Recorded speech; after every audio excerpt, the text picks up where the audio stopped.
before we start talking about fractures and things like that, you know, again, these are just some artist renditions of what bone looks like. So, you know, they took this humerus here, and they blew up this portion where you have both compact bone on the periphery and the spongy bone inside, and then kind of blew it up for us. And when you look at compact bone, and this is based on what you see underneath the microscope, you'll see these columns. They're almost like pillars of bone tissue. And when you look across a cut surface, they contain these little concentric rings. It almost looks like tree bark, right? When you keep adding rings and rings of wood to the bark of a tree, to the tree trunk. And these little pillars are what they call osteons, or Haversian system. Haversian was the last name of the individual that first characterized this.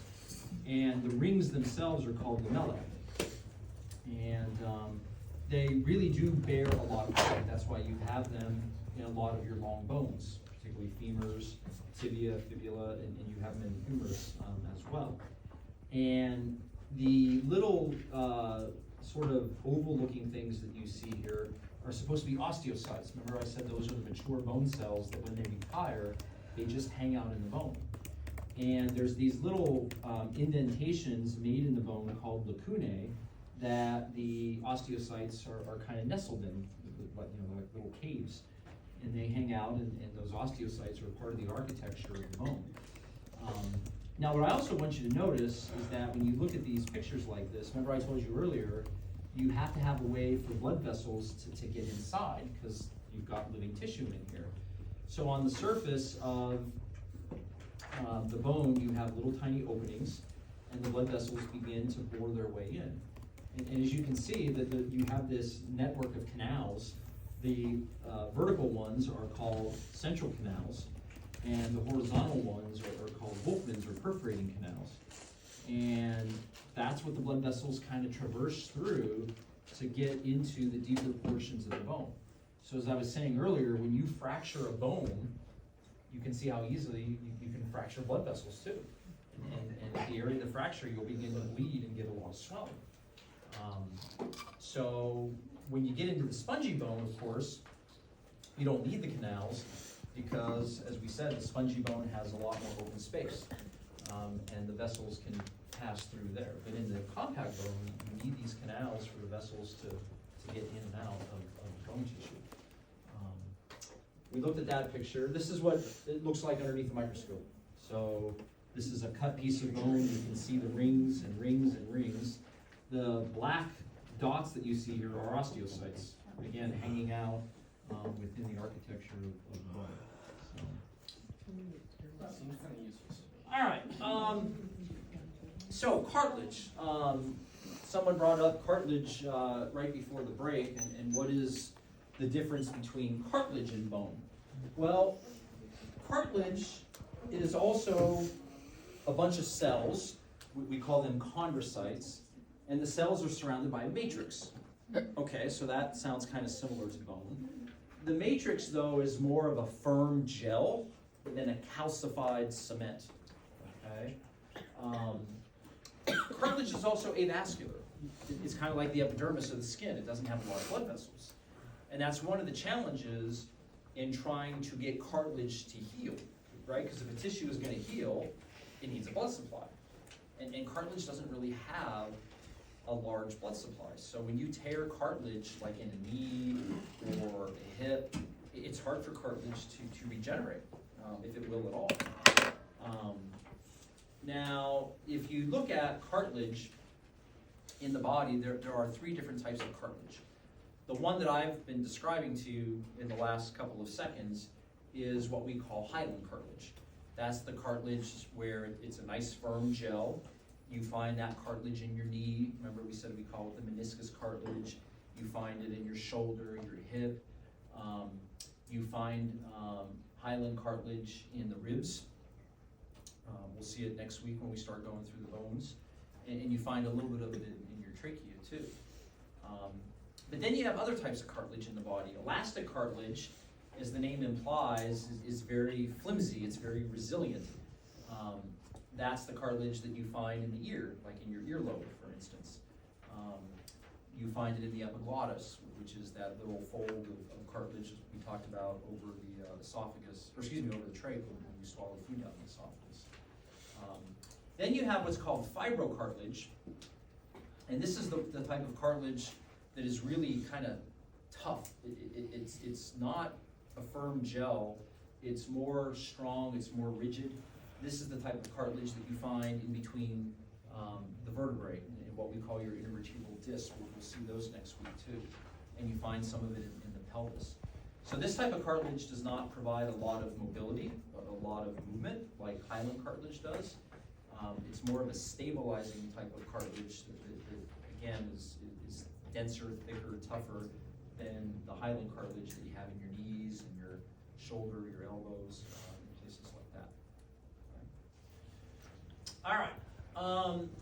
So how does bone actually then form? How does it develop? Well, one of the really cool things about your skeleton is that after about 6 to 8 weeks from the time that Mr. Sperm met up with Mrs. Egg and they fertilized each other, about 6 weeks later, your skeleton actually begins to form. Okay? And at that juncture, the embryo is only about a ½ inch long. And you're already starting to form your skeleton. You're already starting to form bone at that early of an age while you're still in the womb. So it's pretty fascinating. Now, as you can imagine, the skeleton is nothing like what it's going to be when you're an adult, right?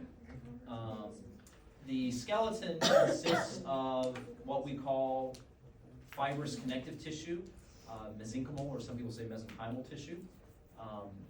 Your skeleton has a lot of cartilage, especially that hyaline stuff, and it's all surrounded by a membrane called the perichondrium. So your bones are very primitive at this stage, that they're not hard at all, that they're very soft. They don't have a lot of mineral, if any at all, usually hardly any at all. So we're just in the early stages. Now what's going to happen as you develop further in the womb, and obviously this is going to continue after you're born, is your bones are going to start to look more and more like they do in the adult. And there's two patterns that go on. There's what's called intramembranous or intraosseous ossification. That's when all that mesenchymal tissue that I said is in your bones when you're an embryo is going to start to develop into mature bone. That's when the osteoblasts are going to start to convert this tissue into what we described before the break. And most of your bones will develop via this method if we're talking about the bones of your skull, your mandible, and even your clavicles. The other way your bones will form is called endochondral. That's when your bones develop from the cartilage in your embryonic bone. And pretty much all other bones besides these here will develop that way. Okay? And this will certainly continue after you're born. When you're born, your bones are still very soft, which is by design, because the baby has to pass through the birth canal. Yeah, and the softer the skeleton is going to make it easier for mom to deliver. But then once you're born and you start obviously either being bottle fed or breastfed, you're going to start to ingest more and more calcium. So that calcium is going to end up in the bones, and the bones are going to start to become stronger and stronger and stronger as you go through your childhood. And obviously there's going to be a point in time where your lower bones are strong enough that you can start to what? You can start to stand, yeah, and you can start to take your first steps and all of that. It's estimated that your bones do not become fully calcified typically until your later teen years. So, even at age 12, 13, 14, your bones are not fully calcified. Usually it happens towards the end of puberty. And then, of course, another cool thing that happens is your long bones get longer. Yeah. And, of course, that translates into you being taller or having greater wingspan and stuff like that. And what happens here is at this very, very special place between the epiphysis and the diaphysis. And this is an area that would be on both ends of your long bones, right? And that little guy right there is called your epiphyseal plate, or what the average person would call your growth plate. Yeah. And what happens here is you've got chondrocytes. These are cartilage cells, and they're kind of arranged in stacks, almost like stacks of quarters or poker chips or something like that. And it's kind of similar to what I described in the skin. The chondrocytes down here at the bottom now, instead of the top, will die. They'll leave a bunch of open space, and that space is going to be filled with new bone tissue. And the chondrocytes on top divide and replace the ones at the bottom.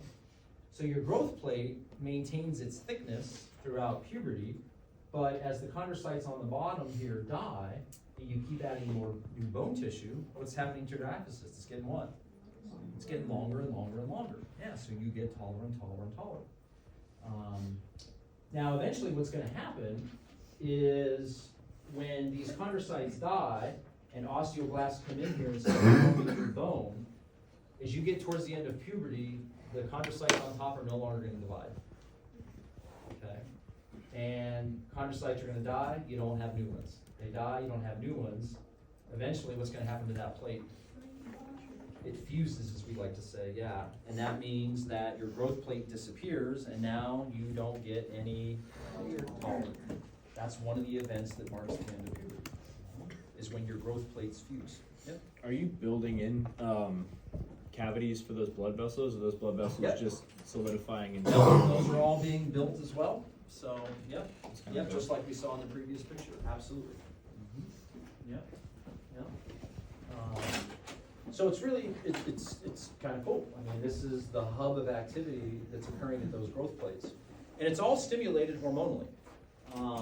When you're in your prepubertal years, so during infancy and childhood, the activity at that growth plate is largely being stimulated by something called growth hormone, which comes from your pituitary. We'll talk about that in a few weeks. And also thyroid hormone, which obviously comes from your thyroid gland. Now, when you enter into puberty, so whatever age that is, 11, 12, 13, 14, growth hormone continues to stimulate activity at that growth plate. But instead of thyroid now, it's your sex steroids. Testosterone if you're male, estrogen if you're female. And those two have pronounced effects on the growth plate. I mean, the activity will really accelerate. And of course, that's when you start to get much, much taller than when you were, 7 or 8 or 9. You have the so-called growth spurt, right, as we like to call it. And then at the end of puberty, the sex steroids also induce the fusion of the growth plate. And once that growth plate fuses, you don't get any taller. Okay? And then as we talked about earlier, both testosterone and estrogen will maintain your bone mass, as we said, so that you have balance between the osteoclasts and the osteoblasts. Okay?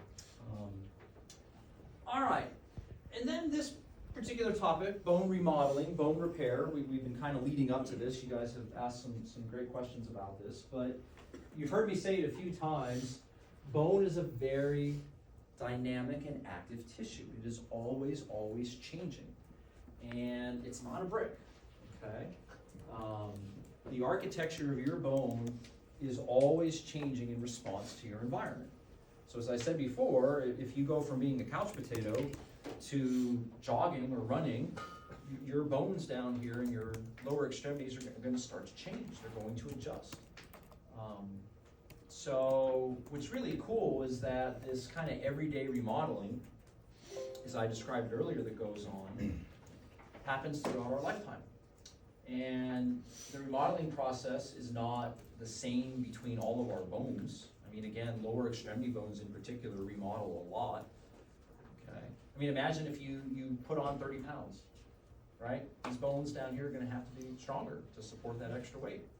Okay? Or if you lose weight, these bones don't have to be as strong. So again, it's these kinds of things that change a lot. And they should occur at equal rates, like we said here. Osteoclasts, osteoblasts should be balanced in terms of their activity. And as I also said before the break, diet is a big, big thing.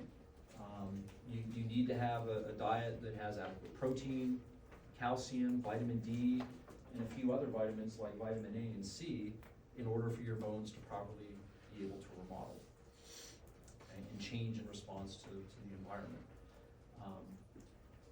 Now, the biggest remodeling changes, of course, occur when you fracture a bone, right? Because you've got to repair it. So you've got a big remodeling project when something like this happens.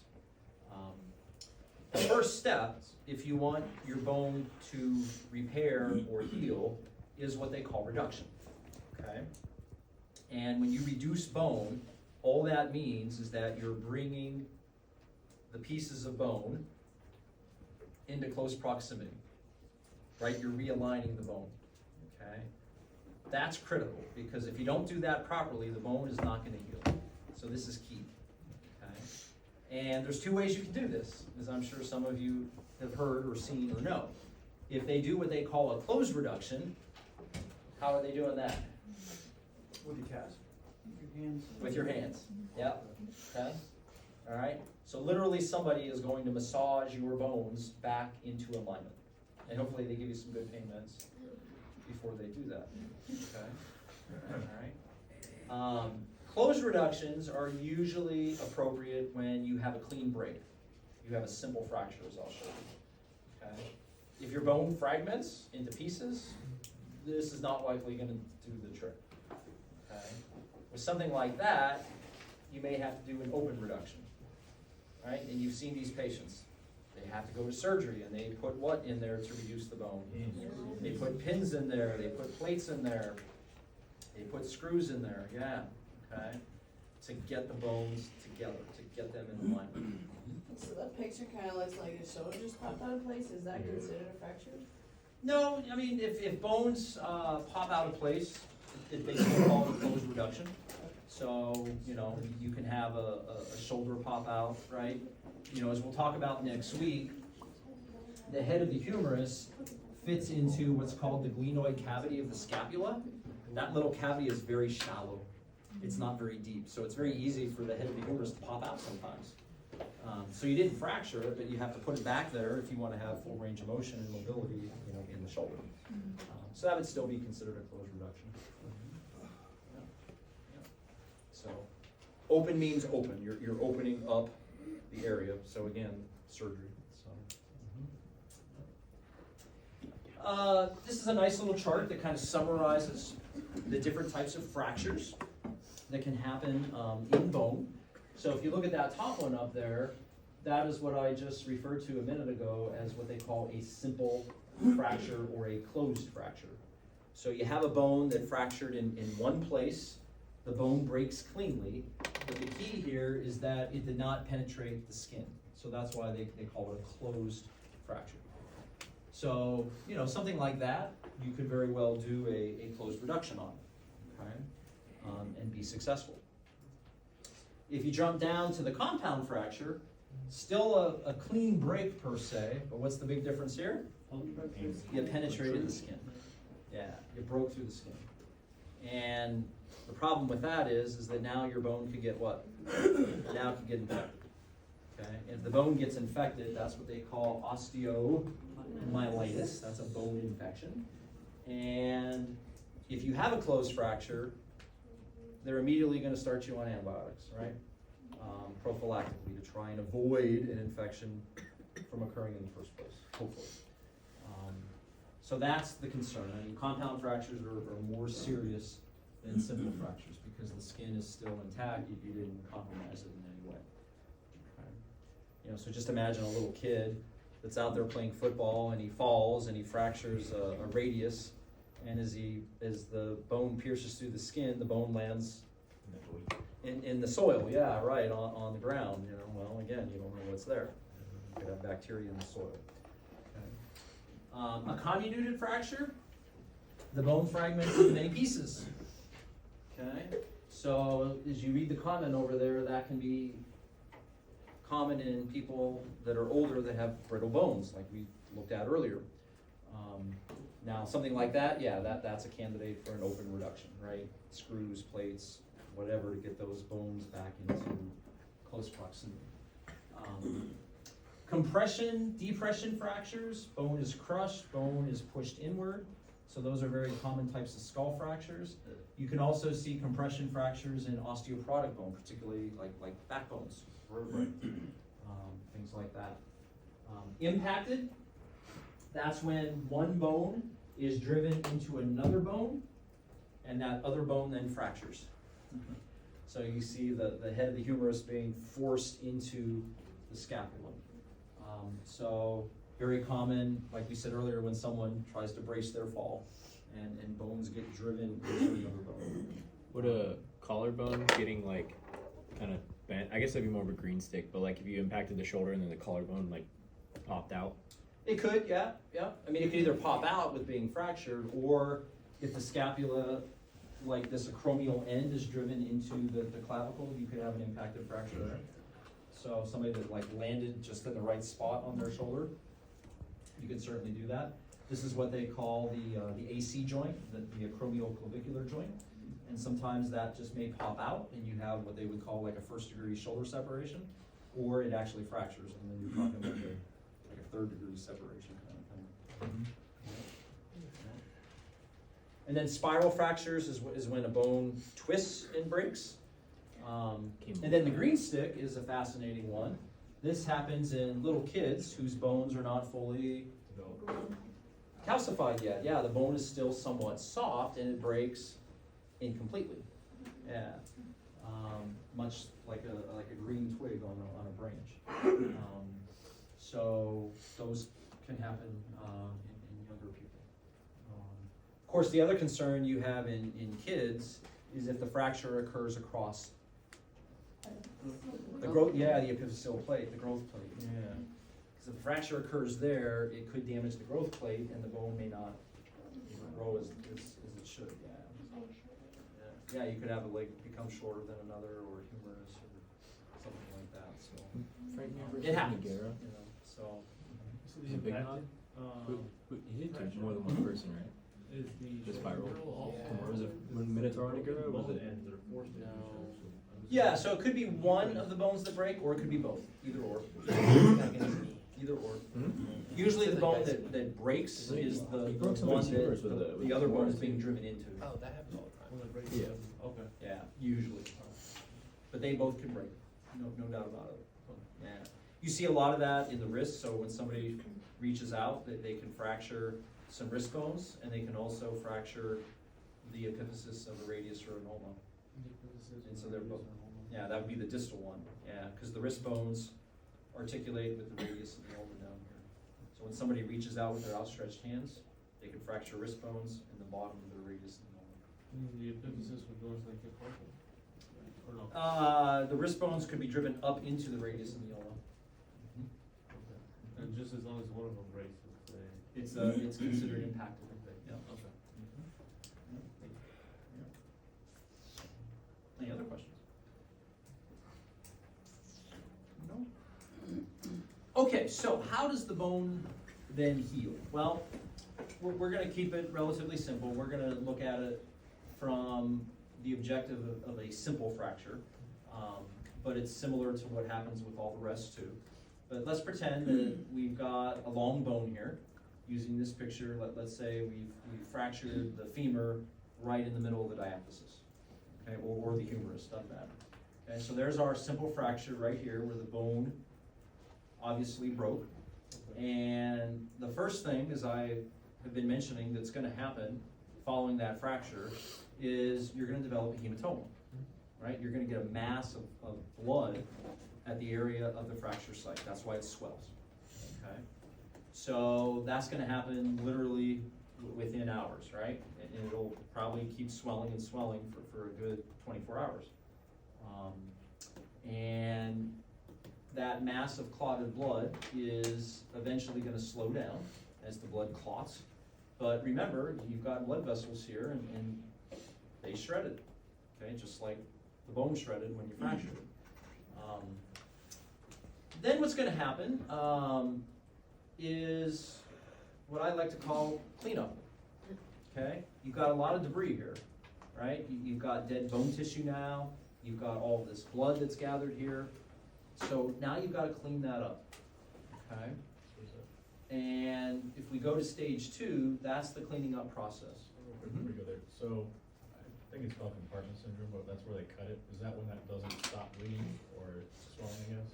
Compartment syndrome can happen when you get a significant amount of pressure Yeah. in the tissue itself, that it begins to cut off blood flow from vessels that are still healthy. Like if the cast is too tight or something? If the cast is too tight, that could be one reason, absolutely.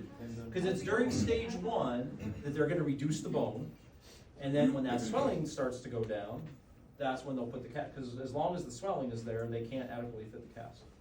Okay. Yep, yep. So that's all done here, absolutely. Then you get the cleanup, okay?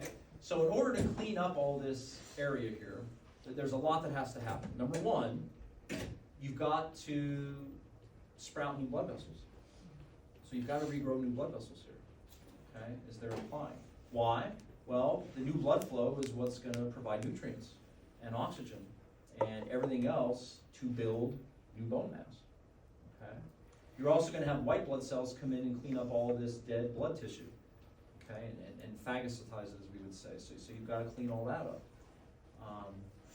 So once you get new blood vessels, once you get white cells cleaning up all this debris, what you will begin to form here is what they call a soft callus.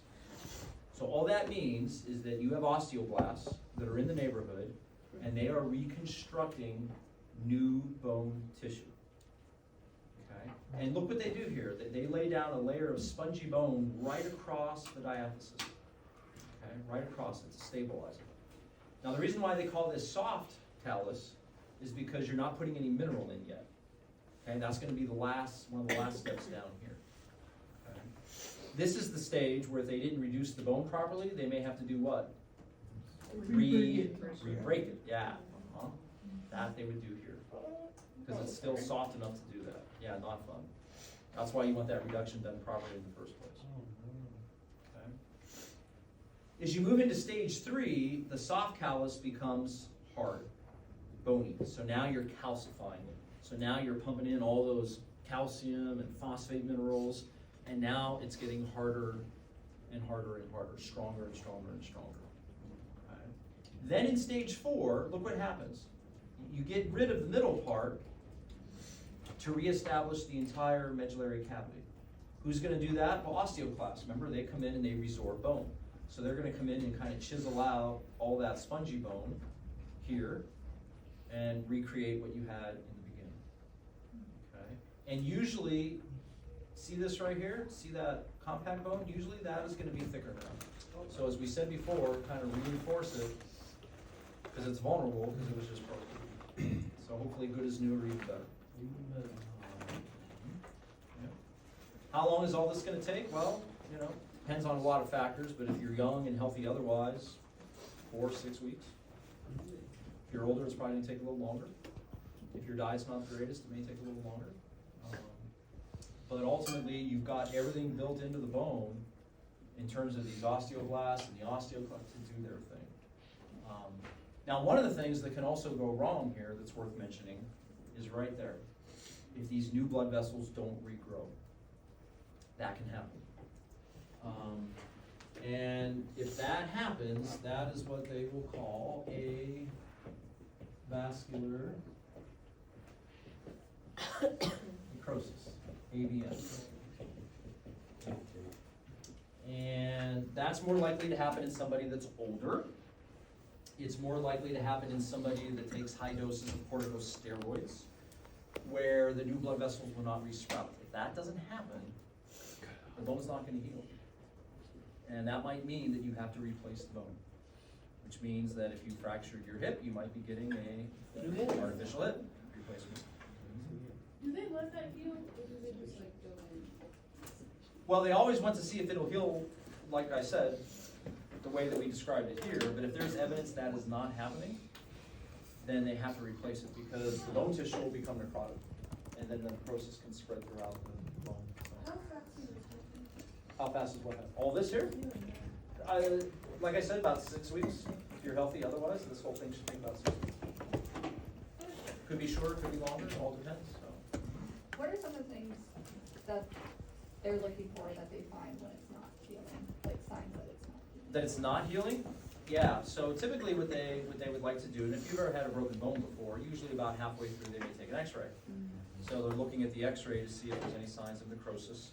Of course, if the area is getting more and more swollen, if it's warm, if that cast starts to get tight again, those are all signs that are not good. Yeah, yeah. So, and of course the cast is meant just to prevent mobility, right? Because you want to keep this as stable as possible as it heals. You don't want to put any weight on it. You don't want it moving around. But yeah, in older folks, AVN is definitely a real possibility. You know, if they're convinced that the bone is not going to heal from the very beginning, then they just may replace the hip and recommend that. You know, even young people can suffer from it too. You know, when I was in college, and I'm sure some of you may recognize the name, Bo Jackson, yeah. So if you know Bo, Bo was a football player for Auburn University. He was a tailback. He won the Heisman. He got drafted by the Raiders. He was also a very good baseball player. So he played collegiately at Auburn. And about 2 to 3 years into his football career, he also wanted to play baseball. He got drafted by the Kansas City Royals and was he was probably one of the first 2-sport athletes before Deion Sanders and some of the others. Well, if you know the story of Bo, he was playing for the Raiders. It was a Monday night football game, I think against Seattle. Broke his hip. I mean, actually, it was only like 32, I think, something like that. He broke his hip. And you would think somebody that young, right? All this would happen, and you know, well, it didn't either. And he ended up getting a hip replacement at like early 30s, and it kind of ended his football career. But he still played baseball because there wasn't much wear and tear on the hip from baseball as it was from football. So. Any other questions about fractures? I have a question. Yeah. What about bone spurs? Like how does Bone spurs are basically just areas of bone that continue to grow. So sometimes when you have fractures, you may get an area where you just get an excessive amount of bone development. It's kind of like the osteoblast going a little too crazy and reinforcing the area, and it can form a little spur. And of course, that spur can begin to rub up against soft tissue and create a lot of pain and inflammation, and then you may have to get the bone spur removed. So it's probably nothing that most people feel like you can avoid. It just kind of happens. But when it happens in a right place or the wrong place, it can create a lot of pain and stuff like that. So yeah, anything else?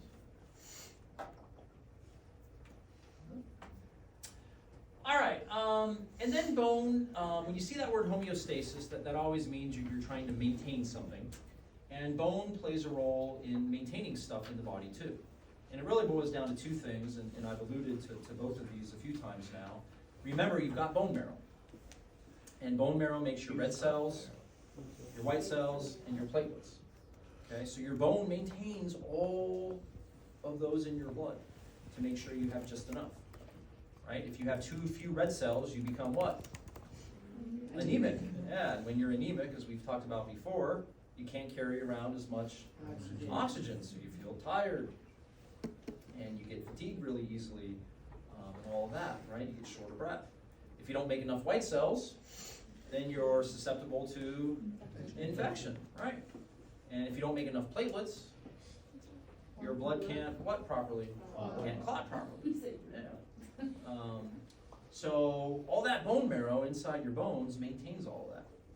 And then, as I have said a few times, bone also helps maintain the calcium level in our extracellular fluid, i.e. blood. Remember we said 8.5 to 10.5. Now, this story about calcium goes a little deeper, and I'm just going to briefly talk about it here because it's an endocrine topic that we'll get to in more detail in a couple weeks. But there's two hormones that you guys will learn about in a couple weeks. One is called parathyroid hormone, or PTH. And PTH is made by your parathyroid glands, which are these 4 little glands that are embedded in the back of your thyroid. Your thyroid gland makes this guy called calcitonin. And these two hormones work with your bones to maintain the calcium level in your blood. Okay? And the way this works, again, brief for now, is PTH is always released when you are hypocalcemic. So remember, that's when your calcium in the blood is what? Is low. Okay? And the only thing I want you to get out of this picture for now is that PTH will go to your bone. He'll activate your osteoclast. And when you activate your osteoclast, you resorb a little piece of bone and you liberate calcium. And that calcium goes into your blood and brings the calcium level in your blood back up to normal. Okay? All right. And remember, bone can afford to give up some calcium because he stores a lot of extra. Okay? So if your bones are nice and healthy, giving up a little bit of calcium whenever it's low in the blood is not a big deal. Okay? The bone is willing to do that and can do that. Okay? Now, PTH will do some other things with your kidneys and your intestines. We're not going to worry about that. We'll talk about that in a couple weeks. But the effect PTH has on your bone is to activate those osteoclasts and liberate some calcium. Okay? So another picture trying to show you the same thing. Low calcium, PTH, parathyroid hormone is secreted. You liberate calcium from the bone. Calcitonin works the opposite. If you have too much calcium in your blood, calcitonin tells your bone to do what with that calcium in your blood? Yeah, bring it in, take it in. Yeah, take up some more calcium, bring it into the bone itself. That's exactly right. Okay. Right? So PTH tells your bone to give up calcium. Calcitonin tells your bone to take it in.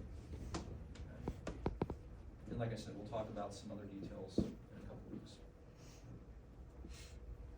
And that's a little bit more about calcitonin. Okay. All right, and then some other bone problems that you'll hear more about down the road. This is rickets. At least that's what they call it in kids. In adults, they call it osteomalacia. And this is when bones do not have enough mineral in them. So it's like that experiment we did earlier where if you put bones in vinegar, they got very what? Very rubbery, very weak. Well, that can happen inside the body too if your bones do not have enough mineral. And if it's happening in a child, they call that rickets. And the big problem with that is that as these kids grow, those lower extremity bones can't support their weight, so they start to what? They start to bone. Yep, they start to bone. And that can be permanent in a kid because your bones literally start to form that way. Isn't it malnutrition the cause of rickets? Yeah, because what could these people be deficient in, like we said earlier?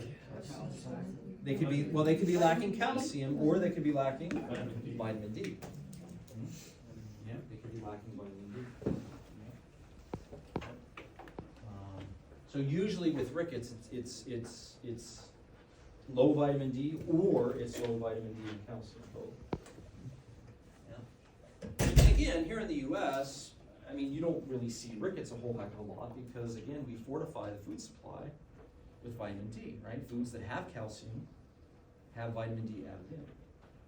Okay. So when you see rickets more commonly, it's in places around the globe where they don't do that, right?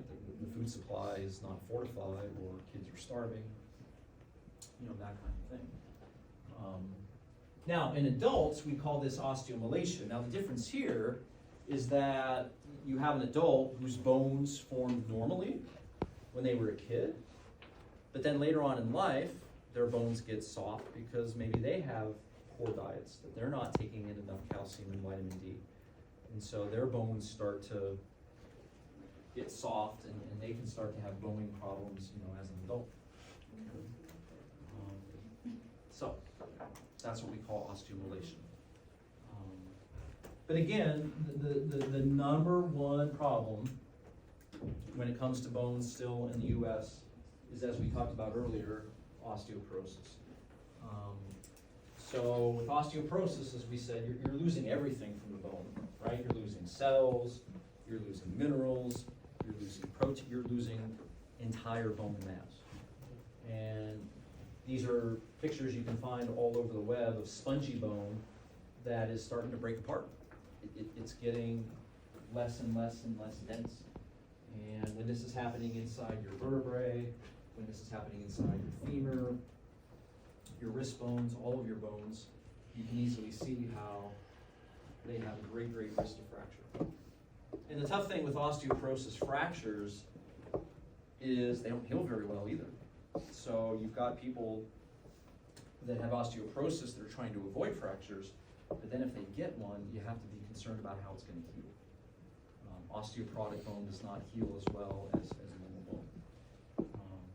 So the best way is to avoid a fracture in the first place, as we said, if at all possible.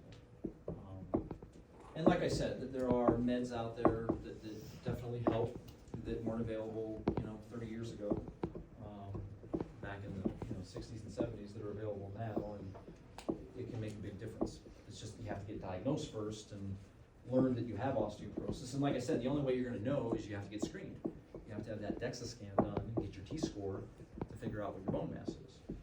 Okay, but if people aren't doing that, then they may not know they have osteoporosis until they have a fracture. And then they have a big problem on their hands. All right, any questions with osteoporosis?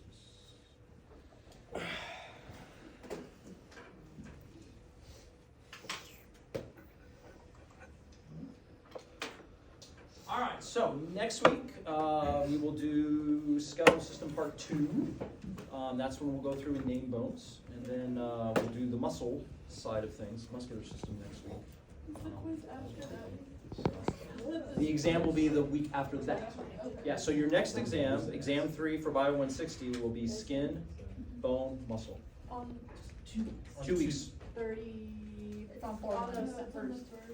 I don't know if they have it on, I believe it's the Monday. So it should be 2 weeks from today. So I think you're right, I think that's the 31st. Dan's trying to give us a quiz today. Yeah, I'm reading Daniel. Not today. No Bio 160 today, no. So exam 3 will be this week and next week's material. So it's not next week. It's in 2 weeks. So exam 3 is skin, bones, muscle. Our quiz or our test next week So, on the stuff. any other questions? I got 3 weeks from now. All right, I don't know if they wanted you to stick around or not. Let me go find them. I think they